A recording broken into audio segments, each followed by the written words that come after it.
This season on The Couch, Fowles the Bad Guy and Layla Johnson Salami place your presidential aspirants on the hot seat. This guy want to put me in trouble. I won't allow you. No, but Okay. no, this is a very important and sensitive topic, I believe. The truth. Okay, do you think that right now, people that have a certain sexual orientation are being discriminated against? I don't know. I don't believe so. The excitement. C'est le moment de faire la fête, C'est le moment. And the totally unscripted nature. Oh wait, but what is on the couch? It's a relaxed style. I don't want anybody to come here and tight your chest. I don't know, stronger face. This kind of setting is all relaxed. You have your stocking, you have your shoe, put on your knicker. It's On the Couch with Fowles and Layla.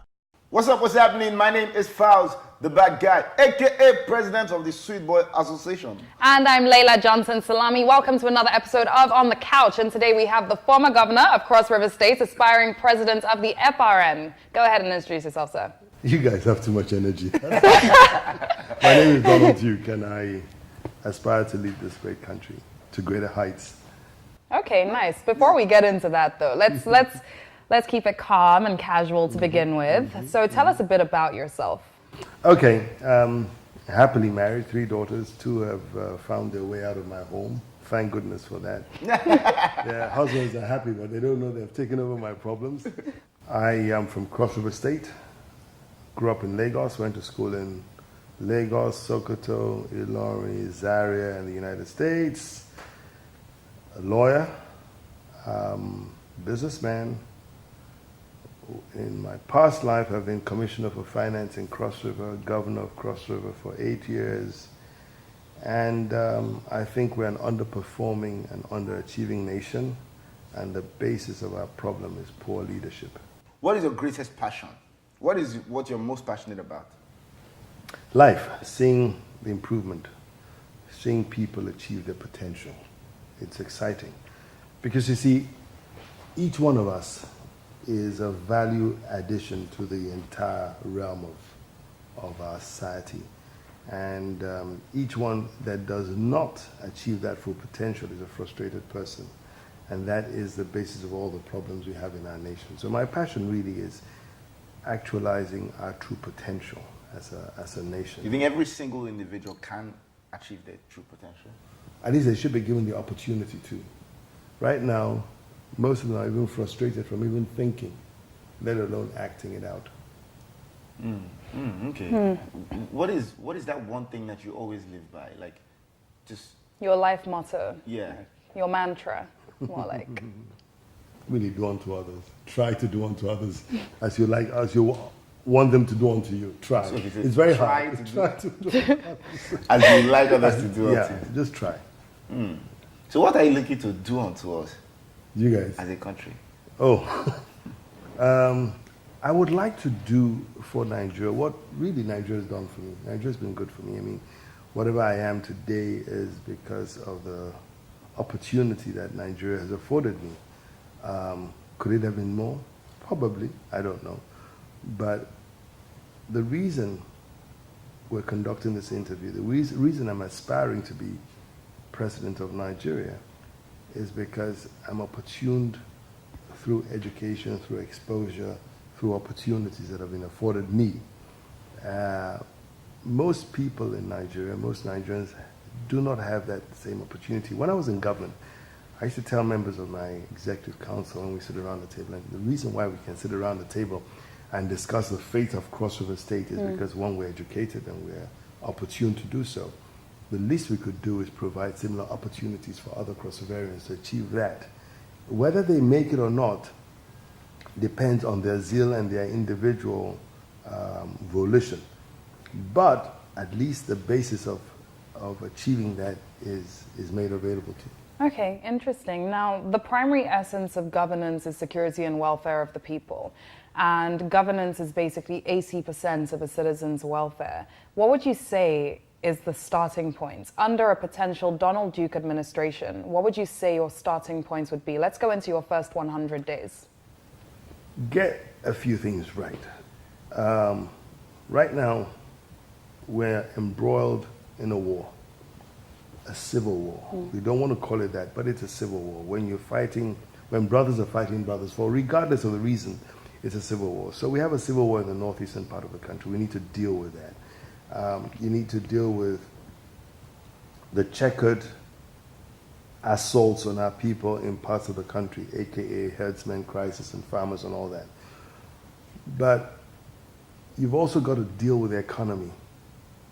That has frustrated so many Nigerians from achieving their full potential. Right now, every sector is in dire need of attention. But if you deal with the economy, if you get your credits right, if you get the financial system going, then that would exacerbate or curb some problems or some challenges that folks are facing. But because of where we are, it's difficult to say this is one thing I would do. You've got to do a multiplicity of certain things. You've got to get the army sufficiently motivated, because I believe we have the capacity to deal with the insurgency called Boko Haram. But I think there's a motivational problem going on there. I mean, I could tell you, for instance, that if you pay a soldier 500 naira in a war zone for his feeding, and I know that sometimes about 20, 30 soldiers have to come together, pool their resources together to be able to feed. That has to do a lot with motivation. So you've got to deal with that. But even beyond that, you've also got to get the credit system working. The reason why certain countries grow faster is because their citizens can borrow money and build on their businesses. But most people don't go to the banks for credits in Nigeria. But there is a multiplicity of things that you've got to do. I hope I've answered your question. Okay. Yeah. So policy-wise, what are you looking to introduce in the area of education? You know, Policy-wise. Policy-wise, you've got to redress the whole thing. The curriculum has to be revamped to deal with a society that is that is in the digital age. You've got to train the teachers, right? Motivate them, train them to deal with that curriculum. You've got to tie teachers' careers to students' passage. In other words, and we did this in Cross River, if you have 80 students going or 100 students going for an exam and 80% of them don't make it, or 20% or something, you can't promote the teacher and all that. You've got to tie that up. But you've got to motivate the teachers for you to do that. You've got to amend the curriculum. But more importantly, you ask yourself this. The first of all is,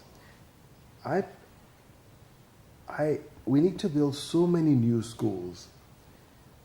In a primary school, you ought not have more than 300 students. 20 in a class, 2 classes, 6 classes, that's 300. And in a secondary school, 3 classes, not more than 30 in a class, 6 classes to go, that's 540 students. But you need to have the right ratio of students and teachers. But again, you've got to also look at the curriculum. So you've got to build a lot more schools. You have schools that you have 2,000-3,000 students. That doesn't allow for learning. You have classrooms that have over 100 students. That doesn't allow for proper learning. So you've got to tailor the numbers. So because teaching requires a lot of interface.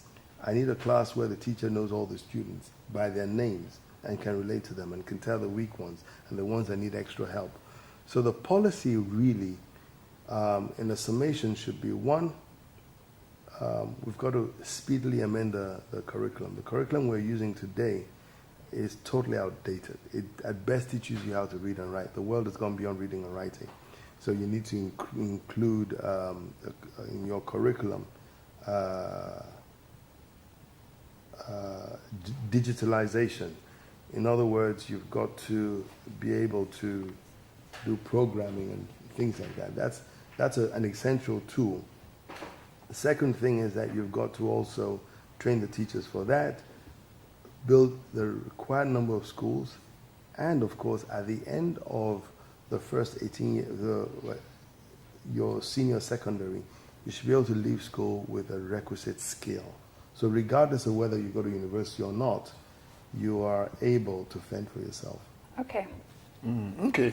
Let's talk about security. I think being a policeman in Nigeria now is a bit of a joke and stuff. He can't help himself.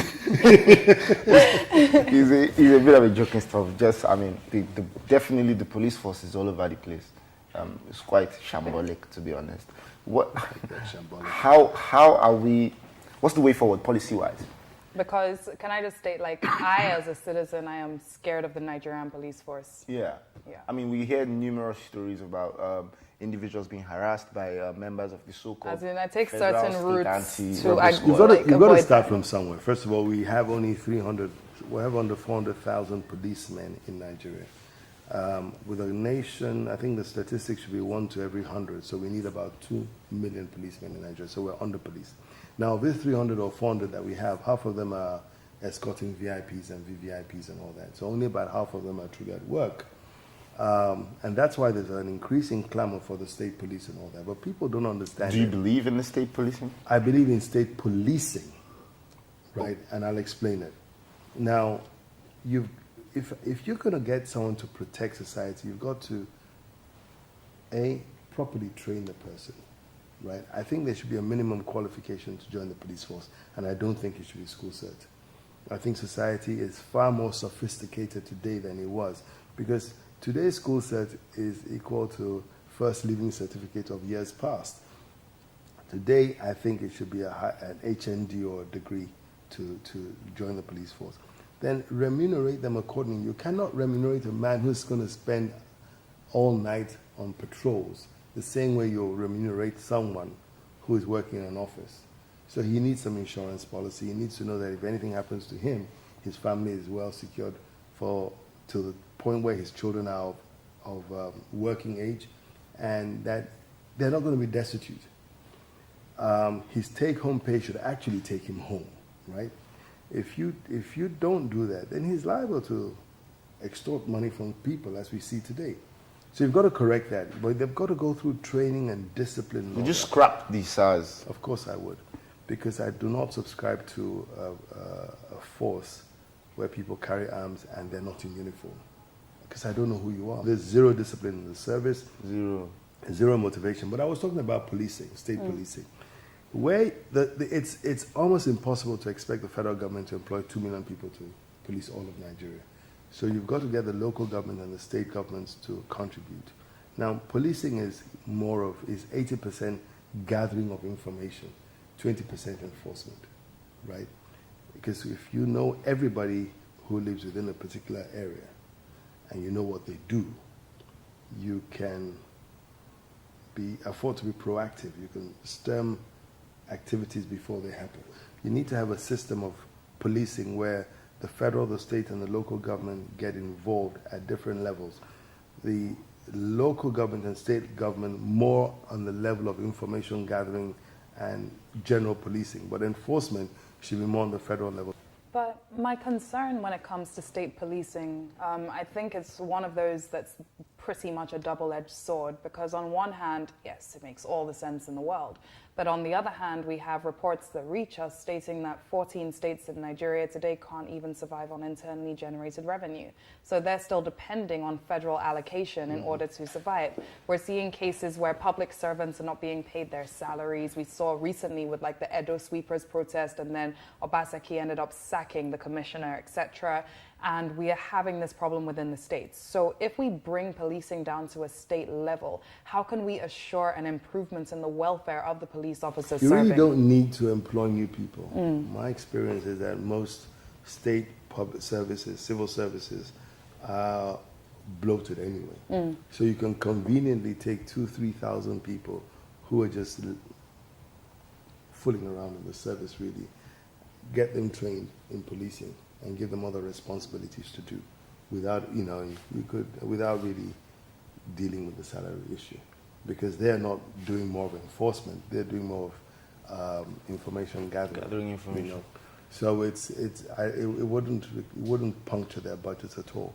there's hardly any service in this nation, whether local, state, or federal, right, that is not bloated.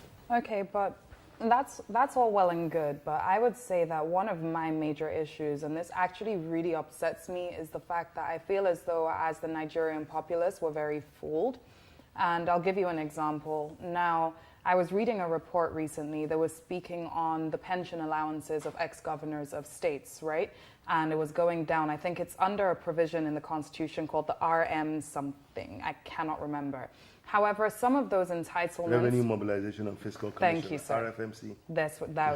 There we go. Now, some of those provisions included family holidays or paid holidays, new car every 3 to 4 years. Really? Yeah. I mean, short-changed. Wait, so I'm getting there. I mean, short-changed. Basically, the report Are you showed... serious, is that? Yeah, and the 30-day report holiday, showed 30-day holiday, new car every for 3 you to and 4 members of years. the family. Is this for the state government or from the federal? From the state governments. Now, Not the from reports... the Federal No. Mobilization and Fiscal Commission.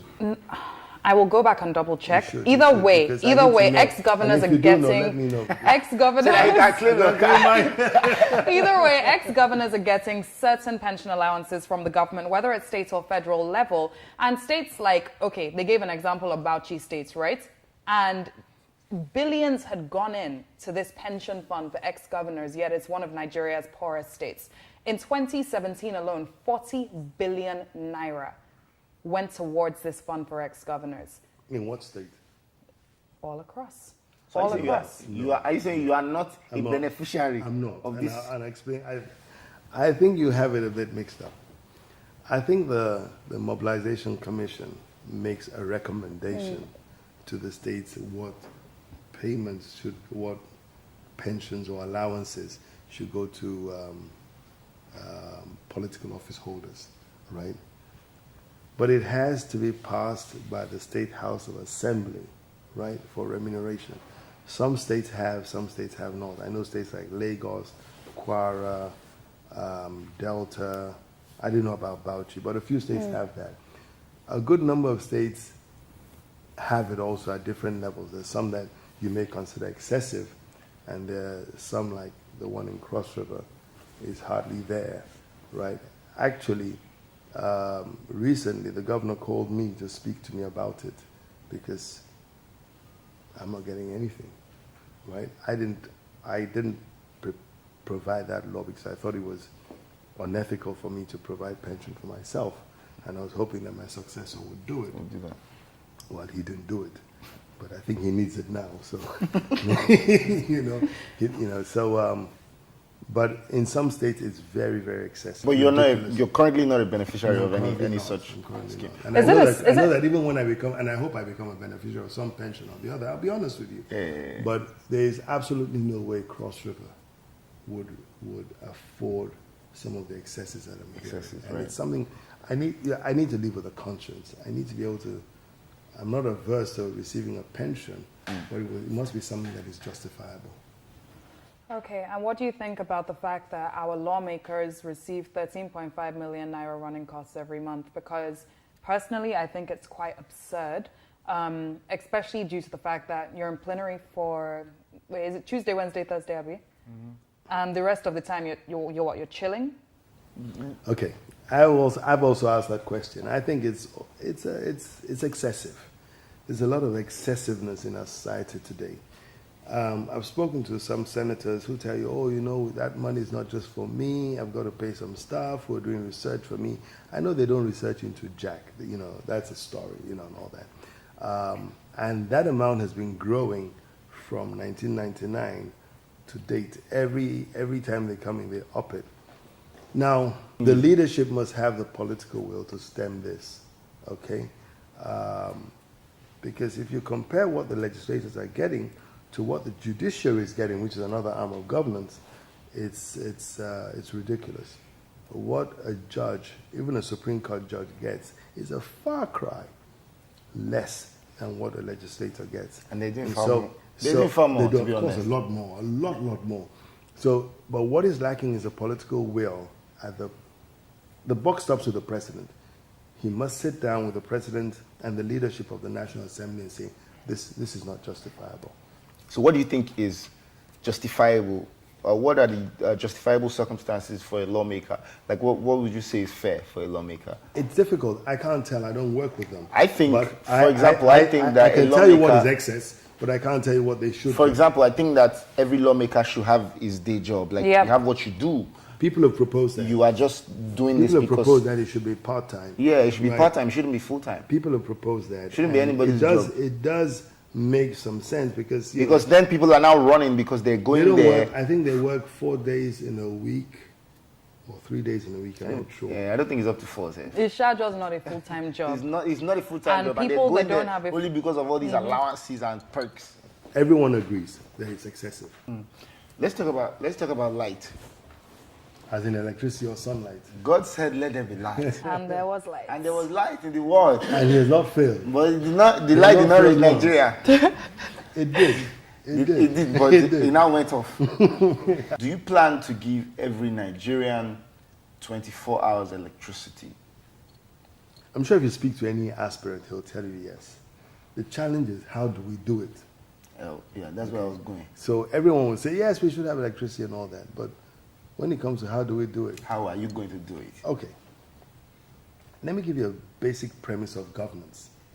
Anything that is essential must be local. The problem with power, it's now in the modern world is an essential item.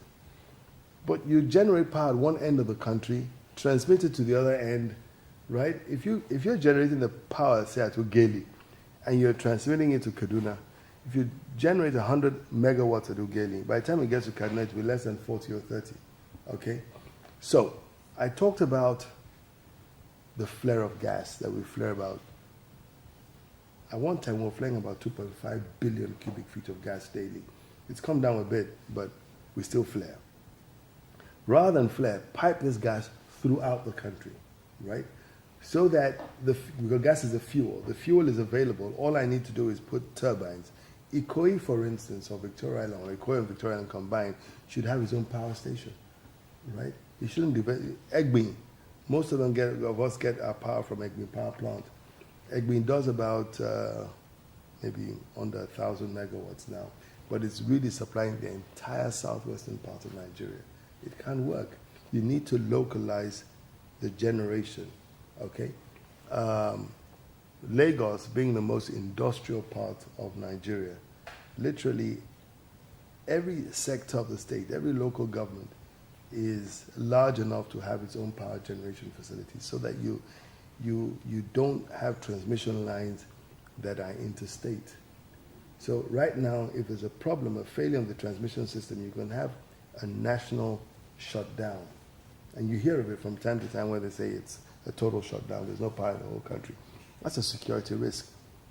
You need to have several plants. What I will do is to ensure that there's gas, for instance, available throughout the country. Okay. Then I can encourage you folks, right? The state government can give you a concession to generate power. The gas is available, you buy the turbine, you have affordable credit. Don't forget, I kept on talking about affordable credit earlier on. So you go to the bank and say, listen, the government has given me concession to provide power for all of Victoria Island, right? Okay. There are 20,000 homes in Victoria Island. Each one should pay X amount of naira. If you give me a loan at 7% or whatever, over 3 years or 5 years, I should be able to repay the loan, okay? And Lagos or Victoria Island has its own local power station. Right now, Victoria Island gets its power from Egbin, okay? By the time it gets here, several things could happen along the way. One truck could run into a power plant, into a tower and disconnect. So we just live by luck. It shouldn't work that way. But if it's, like I said, anything that is essential has to be locally available. That's how a society should grow. Would you also focus on renewable forms of energy, solar? Of course. So do you think that your greatest achievement as a person was becoming governor of Kogi? No, my greatest achievement was being a good father. Okay. Still traveling stride. That's really what matters, you know. Okay. And being a role model to others, getting people to see and say, "Oh, I'd like to pattern my life after so and so person." I think that's the achievement. Governors come and go. There are many of them, and so it's something to be proud of, but it's certainly not the greatest. Under what party will you be running? That's a good question. I saw that coming. I'll make an announcement this week. So you are not entirely sure yet. Wait, am sure. are you defecting from the PDP? Are you currently in the PDP? I said I'll make an announcement this week. But you're currently in the PDP. Yes. So So- I'll make an announcement this week. So- Okay, you are as to defecting. whether you're going to Run on the PDP run or on, not. under the PDP with the likes of Atiku, Kwankwaso, etc., I've been or with them forever defect. anyway. So you Or may defect. be defecting. Maybe following our senator's footsteps. It depends on why you're defecting. If you're defecting because you are seeking a platform to run an election, that's a different thing. In my case, I've stayed with the PDP. I am not pleased with the party. I think a party that the country gave such incredible opportunity to has shortchanged the country. Whether it is a viable vehicle to seek the presidency at this time, I'll make up my mind this week. Have you ever been accused of corruption or anything like that? Well, look, people are going to accuse you of anything. That's politics. The first thing they'll say, oh, you're a thief. That's accusing is not the problem, is being convicted for one. People have written petitions that I did this, I did this. Someone wrote a petition that I own Tinapa.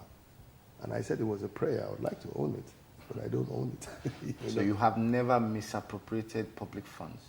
Not intentionally. Not intentionally. So unintentionally you have? Inadvertent, by mistake, money into account. No, nothing has entered my account. But seriously, no, I've not. And I don't have a case with any of the agencies. I never have. Do you have any corrupt acquaintances? I know quite a few people. I know quite a few You people. can share their names. Nah, it's not for public. But you're acquainted with them? Yeah, in politics, look, politics is not about acquainting with the good. I mean, the Lord Jesus said he didn't come here he came for the sinners, right? How do you and if you want to deal with and reform society, you've got to deal with everybody, both the good and the not so good and the horrible. How do you plan to ensure that these corrupt acquaintances do not form a part of your government? If They you do won't. They get won't. power? They just won't form a part of my government. But if I'm you're already no. acquainted with them, So if they're showing you full support, if they are, if they're rolling with you because they believe that you are the man, and then when you get there, are you just going to turn your back on them? How are you going to handle that? That won't be the first time I've turned my back on people. So is your loyalty questionable then? My loyalty is to Nigeria, not to any individual. What are your views on capital punishment? Nigeria has some of the highest statistics for people on death row in the world. Frankly, I don't believe in death row. I don't believe it. While I was governor, I never signed it. I always commuted it to life. Because the nature of our courts, look, what if the guy's innocent? In law, we have this adage, false, I don't know if you still remember this. Right? The whole barrister. It's better for one person to go, for a group of people to go scot-free than one, Yeah. So we have that. I'll rather err on the side of caution. So I don't free them. I just commute it to death, to life imprisonment. Big one on. Sorry, sir. Has Buhari been a good president of Nigeria? Buhari could have done a lot better. I think. Has it been good? Should we play yes or no for a Can you bit? say Yes or no? we'll get Let's to play that. yes or no. We'll get to that. Has it been good? Can you say? If can he you were, say I what would not good? be contesting for the job. So now. it's not good. Interesting. Back to your favorite food, though. It changes. I used to love dodo at one time. I was crazy about dodo and beans, and that's And the beans. effect of living in Lagos. I mean, if you live in Lagos, you like dodo and beans. Have you ever Beans gone on a and no rice diet? What? Have you ever gone on a no rice diet? No rice. Yeah. Are you living in Nigeria? This is look next to you. It's not me. Doing it. No wonder you're slow today. Your energy level has gone down. We get most of our carbs from that, but it's good. It's healthy. Yeah, I think there's now. too much carbs in our food, right? You go to the typical booker, you find the gari or the pounded yam this way, the soup, then just 2 pieces of it. Yeah, I've If never you're lucky, understood then, that. yeah.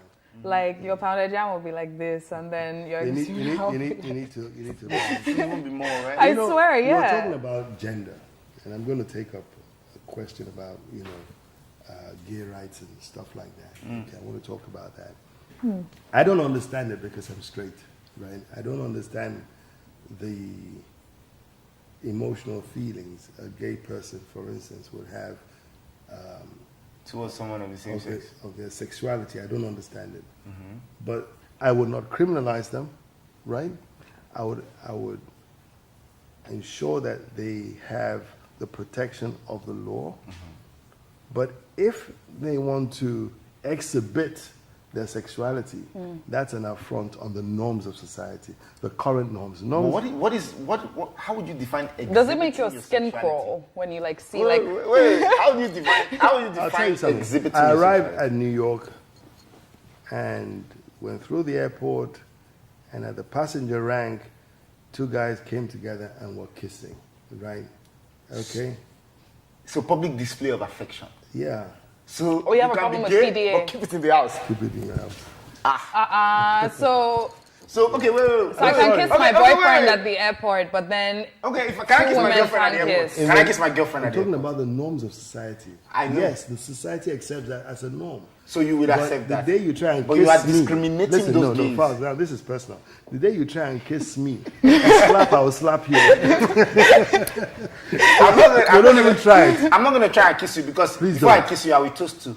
I will make sure that you are down to kiss. No, but on a serious Before I note, kiss you. you cannot jettison the norms of society. Society has certain norms. There's certain things you'll do in America you can't, or in England or in Nigeria that you cannot do in Saudi Arabia, for instance. And you've got to respect the norms of the society. What about civil when you're in partnerships, Rome, though? Forget when you're- marriage. No, I'm coming. When you're in Rome, behave as the Romans. Don't go contrary to the Romans. Don't swim against the tide because we're not there. wait, That's can the you have a word. gay person in your cabinet? His sexuality is private to him. I don't want to know if it's not my business.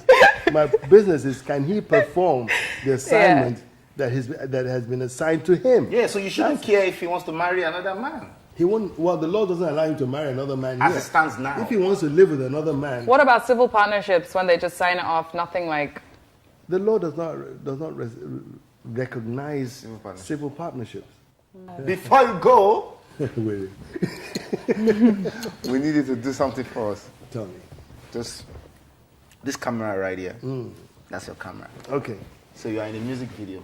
Okay. You're going to sing us one of your classics, one of your classic hits from back in the day, and just give us a lot I want a the lot of whiskey, passion, a lot of water, and wine theatrics. one. Sunday morning, I heard my thing. Come on. From my room, I heard her say that he thinks the world is a great big toy, wherein nothing he can do. You want me to rap? Yeah, please. Do not attempt to adjust from where you are, because there's nothing wrong. We're taking control to bring you this special show, and we will return it to you as soon as you're grooved.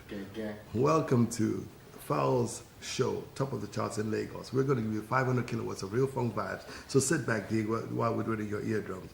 As for me, I'm Donald Duke, last of the Home Lot Suckers. Now, this is all what I want you to do, y'all. If you got faults, defects, or shortcomings such as arthritis, rheumatism, or migraines, whatever part of your body it is, I want to lay right down here and let the vibes flow through. You see, funk not only moves, it can remove.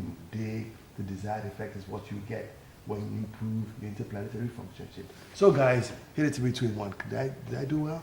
Is there funk after death? I say, clap for me.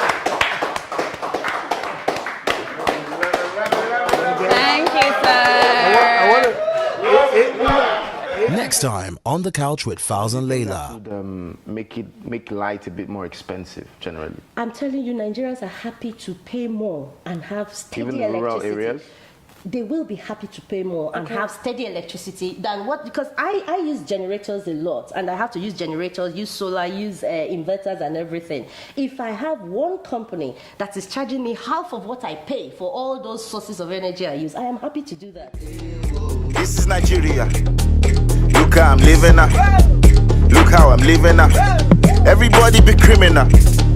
This is Nigeria. Look how we living now. Look what we eating now. Everybody